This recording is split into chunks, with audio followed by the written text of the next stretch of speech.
Okay, I'm here going to do brass. No, sorry, I did brass. This is Haldeman's DX. And so we have another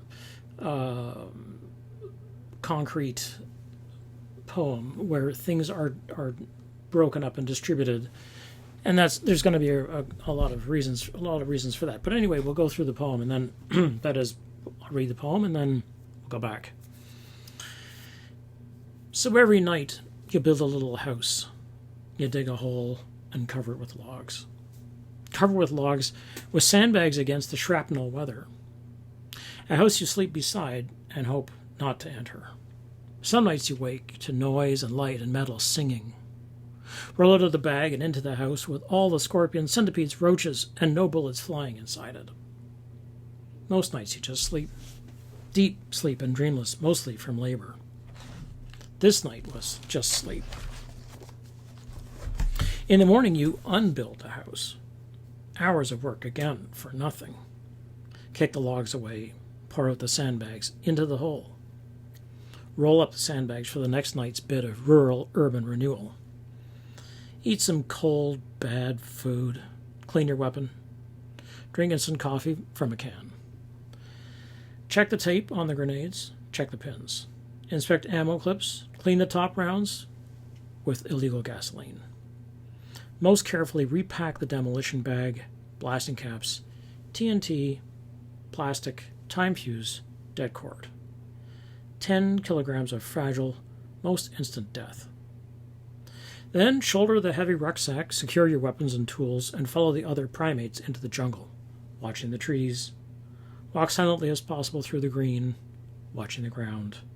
Don't get too close to the man in front of you. This is good advice. Don't let the enemy have two targets. Remember that. Don't get too close to any man. Only a fool or an officer doesn't grab the ground at the first shot, high-pitched rattle of M16s. Even if it's rather distant, louder Russian rifles answer, even if it's a couple of clicks away. Manly chug of heavy machine guns. God knows which way they're shooting. Grenades flat bang. Like fools or officers, we get up off the ground and move, all that metal flying through the air. And do we move away from it? No. Like fools or officers, we head for the action. We make haste in the wrong direction. Making lots of noise now. Who cares now? But careful not to bunch up. Remember, don't get too close to any man. It's over before we get there. The enemy, not fools, perhaps lacking officers, went in the proper direction. As we approach the abandoned enemy camp, a bit of impolite and perhaps to you incomprehensible dialogue greets us. You want to get some x-rays down here? Charlie left a motherfucking DX pile behind. Terms. X-rays are engineers, demolition men, us. Charlie is the enemy. DX means destroy. A DX pile is a collection of explosives that are no longer trustworthy. When you leave the camp, finally, you put a long fuse on the DX pile and blow it up. Both motherfucker and DX are technical terms that can serve as polite euphemisms. Private, you want to DX that motherfucker. Instead of private, kill that man. We've been lucky. No shooting, just a pile of explosives leftovers to dispose of. And we'd done it before. It was quite a pile, though, taller than a man. Artillery shells, mortar rounds, satchel charges, rifle grenades, all enough to kill everybody with some left over, festooned with chains of 50 caliber ammunition. The major wouldn't let us evacuate the troops and then put a long fuse on the pile. We had to stand there nervous and guarded. No.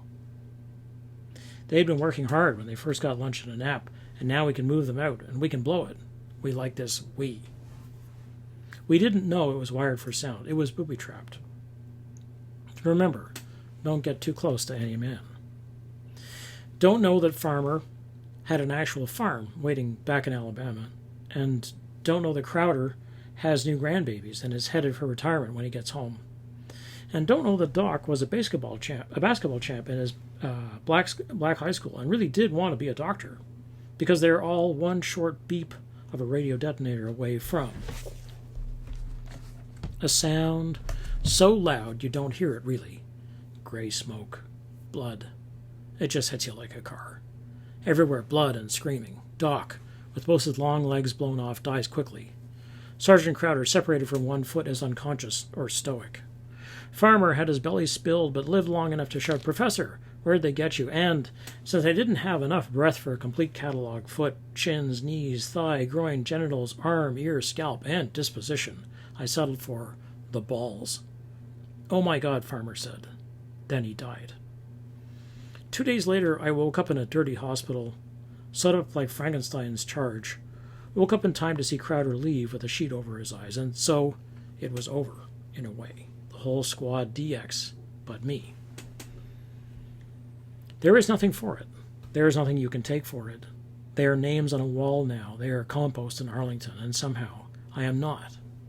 But give me this. There are 3 other universes like this. In one, Farmer curses the rain, wrestles his tractor through the mud, curses the bank that owns it, and sometimes remembers that he alone survived. In another, Crowder tells grown grandchildren for the 100th time over a late-night whiskey his one war story that beats all the others to hell.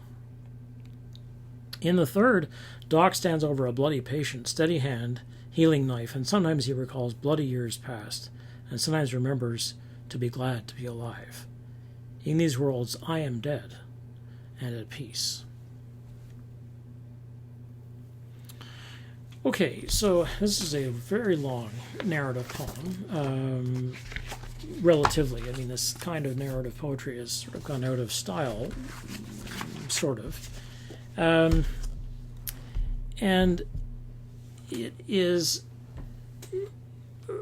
largely self-explanatory. I mean, the job of the squad is to, as I've talked about, to go out and search and destroy missions. And the engineers, combat engineers, which is what Haldeman was, have this particular job of blowing down trees so helicopters can get in and land, and of destroying useless weapons which are dangerous, which is obviously a very dangerous thing. And they carry the kit. So if we look at the way that the poem is organized, I mean, it's very, very smart. And Haldeman is extremely sensitive to the language here. So when there are separations, it's because there need to be separations, and to some extent the text is staggered the way the human beings in the field are supposed to be staggered. You don't bunch up, and this is one of the things that the infantry has to learn to do. I mean, people like to be together in a clump, and the one thing they have to learn is not to group up, and they're supposed to maintain a distance of about 10 feet, which now makes a bit more sense to us, I think, between each one of them, so that if one person gets shot, you don't give the enemy multiple targets is the idea. And so basically this process of digging a bunker, which is what the little house is the daily occurrence. You arrive at the end of a day's hike, basically, with this big pack. And the last thing you have to do before you basically get to make camp and have some of this disgusting sort of food that comes in these cans, and have a smoke or whatever it is you have to dig. And you've got to dig a bunker hole that is going to be good enough. I mean, the deeper you dig, the safer it is. So your own safety is up to you. How deep do you want to dig? Well, how much energy do you have? And this isn't sandy soil. This is hard, this particular red earth of Vietnam, which is called laterite soil, which has got a lot of iron in it, which is why it's so red. And so, as he says, you cover with sandbags against the shrapnel weather. So you actually carry your own burlap bags that are sandbags, and you fill them. So you're digging, and with the stuff you dig out of the hole, you fill sandbags. So you dig down, let's say, a couple of feet if you have the energy for it, and you got to get your body into this. And then you put the sandbags that you've been filling around the hole, and then you sleep outside. And in the morning, you got to undo it. So you empty all the sandbags out, roll them up, and take them with you. So you're carrying your own sandbags, right? And your entrenching tool. It's a little tiny shovel, which it means you have to stoop to dig. So you're going to get a very sore back. And as he says, some nights you wake to noise and light and the metal singing, which means, the metal's just flying around, and you've got to get not just on the earth, but below the earth. And of course, it's a hole you've just made, so this is wonderful for all the bugs. Are like, this is a great, the centipedes. And these are poisonous centipedes. They actually sting. I mean, the tropics is just full of sort of wonderful bugs, and if you're not a bug person, and I certainly am not a bug person, you're going to roll into this hole. It's going to be full of disgusting, terrifying creatures that can kill you or make you seriously ill. Scorpions, centipedes, and so on. But you don't care because you're not going to be killed by metal, at least. And then you unbuild the house. Okay, so, and then he's very good with the language. This like how bad is the food? It's cold, bad food, and this reliance on these single syllable words like this is something which goes back to the 17th century, at least. Where if you look at poetry from, well, Milton, I'm thinking of Milton specifically, where there are huge passages in Paradise Lost where he just uses words of one syllable to, it's just rocks, fens, bogs, caves. This is amazing stuff. So it's that kind of thing. Drink instant coffee from a can. So these cans, you'd open a can of coffee, and I gather they were just disgusting. They've changed this now, so the MREs, the meals ready to eat, they actually put a packet of coffee in. But since most of the time you can't get hot water in the field, in Iraq and Afghanistan, the guys just actually ate the instant coffee, and then they would take a mouthful of instant coffee grounds and then take 2 mouthfuls of water and then swallow it. Oh, God. Ugh. So, and then you inspect all the stuff you're carrying, which is explosives. So the thing about carrying plastique, as it's often called, C4, plastic explosive, which kind of feels like putty, like a sort of hard, like clay, basically, is that it is not explosive if you shoot it. It probably won't go off. So it's not dangerous in that way. It's very stable. But you have to have blasting caps to set it off. So the blasting cap is kind of like a big firecracker, which is extremely dangerous, a firecracker that can kill you. And so you put a wire into the C4, block of C4. You've seen this in lots of movies. You crimp a blasting cap onto the wire, and then you set a timer on the fuse, and the blasting cap goes off. It puts an electrical charge into the C4, and that's what sets off the C4. So, that's relatively simple. But if you're carrying and TNT as well, sticks of dynamite, where what you're doing basically is dynamite sticks still are and still can be bad. I mean, they can go bad. They can get wet, which means that the material that's in them, which is fundamentally nitroglycerin, some form of nitroglycerin, which is highly unstable, has been stabilized by putting it into the material in these sticks. So you're carrying these waxy sticks, which again shouldn't be explosive. So if you get hit, if your pack gets fired on, let's say you take a rifle shot, it shouldn't set off your pack. That's what you hope. So, as he says, 10 kilograms of fragile, most instant death. Now, 10 kilos, right away, that's 20 pounds in your pack that you're carrying, right? Let alone the water that you need and the food that you're going to be carrying and all the other stuff, your own munitions and your own rifle and your own trenching tool and all of the things that you're going to have on you. And then you follow the other primates. So he looks at this as being really, it's primitive, that this is, and he sort of like, he goes back in time to this time when you're basically hunter-gatherers again.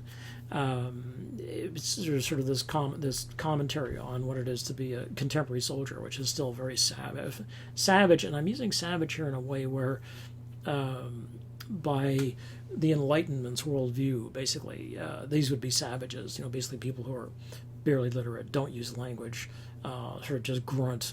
They are grunts. So he says, follow the other primates into the jungle, because you're going back into the jungle off the veldt. You're going back into the trees, watching the ground, and so on. And there's this, again, there are a couple of core issues at the center of this text, which are the explosion, which is at the center of the text, the demolition, the DX, which blows everybody up, which blows up the whole relationship. It ends basically everybody's lives, except for this one often, unlucky survivor, the person who's suffering survivor's guilt in this case, and the connections between people. So don't get too close to any man, which is how you're gonna stay alive. You're gonna stay alive in the field because the people around you are going to, one way or another, look out for you, or you look around and you're like, okay, I'm doing this because they do it. And very often in battlefield situations, men will behave, or people, soldiers, will do what they do because there is somebody else there. But if there isn't somebody else there, they may not actually get up and move. They may not act, which makes a lot of sense. And so then there's this,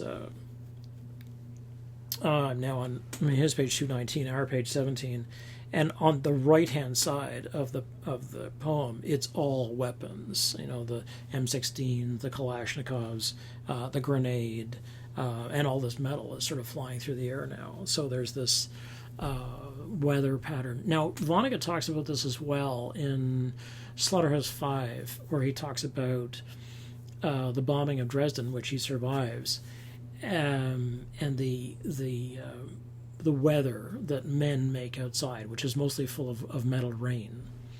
So the A Hard Rain's Gonna Fall, the song A Hard Rain's Gonna Fall, had enormous meaning for the guys in Vietnam, because the hard rain was steel, shrapnel. Right? Okay, so then he talks about officers, and then there's these definitions of basically sort of like what do these terms mean? Okay, and then there's this. It's quite a pile, artillery shells, and so he sort of stacks up a literary pile of words, and then there's the explosion. It was booby trapped. So in this particular story, the enemy has left behind this pile of stuff, which, like, why bother moving shells and things that you can't use? Either it's too heavy or it's junk. One way or another, it got wet, or it stopped. It didn't operate properly, or it's a dud. Or, as I say, you just don't have the time to get out. You need to leave. You need to get away. The troops are coming, so you leave behind this pile. But you can wire the pile. So you wire it and you bury a fuse so it can't be seen. And when you know that the people are encamped around it, you blow it, right? So, which is what happens here. And then there are the sort of three stories that he focuses on, and the death of everybody else around him. And then there's this, there's nothing for it. So, what is the survivor to do? How is the survivor to handle survivor's guilt? And really there's no answer for that. You have to find a way to live that is somehow, why did you survive? What was the reason? What was the purpose for your survival? And some people can't, they can't sustain the burden of being the only the sole survivor. It's just, this is just a terrible position to be in. And so there's a real, for me, there's a real point here where the poet arrives at probably what is the real ending. There is nothing for it. There is nothing you can take for it. So pills are not going to help you. Booze is not going to help you. And drugs, no. There are names on a wall now. This is the wall, the Vietnam Veterans Memorial in Arlington, Washington. You can look it up. It's an amazing piece of sculpture and a memorial, and it changed everybody's view of what memorialization could be. It's a huge, in itself, caused a huge fight, and it was, and it is truly remarkable. It is one of the early remarkable postmodern memorials that there is, and it's Maya Lin, who was the very young woman. She was 17, 18, I think, when she was awarded this, because it was a blind thing. Like a bunch of people submitted. I think there were hundreds of submissions, basically, for designs of the wall, and hers won. And then they were like, oh wow, we chose this young woman who was 18, had just started architectural school, was working on monuments in her prof said, why don't you submit that to the, and she wins. And she has gone on to produce some truly astonishing, I think very touching, very affecting memorials, which are far superior to the sort of standard erection monument. In general, monuments go above the ground, memorials go below the ground, because a memorial is seen as a grave and a monument is seen as, a monument to our heroic dead. And this is not the take that Maya Lin had. Her background is not Vietnamese. Her background is Chinese. In case you're curious and think, wait a minute, did they by accident basically choose a Vietnamese person of Vietnamese descent? No, but an American. So that's the wall, and everybody just sort of knows it. It's like, yeah, the wall, the black wall. Near Compost in Arlington, every soldier or person who has served or has been a member of the armed forces, Navy, or Army, Air Force, doesn't matter, a member of the military forces, has the right to be asked to be buried in Arlington. And it's interesting, they're running out of space. It's not a surprise. If you go to Arlington, so again, on the south part of the mall, where the wall is in Washington, if you keep walking south, you'll get to the bridge that goes over the Potomac, which is the river right there.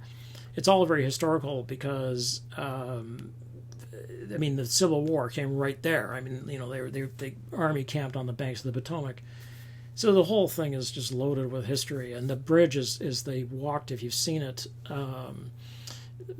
footage or pictures of Kennedy's burial, they walked the casket across this bridge with horses, like two or four, I can't remember, two black horses drawing this open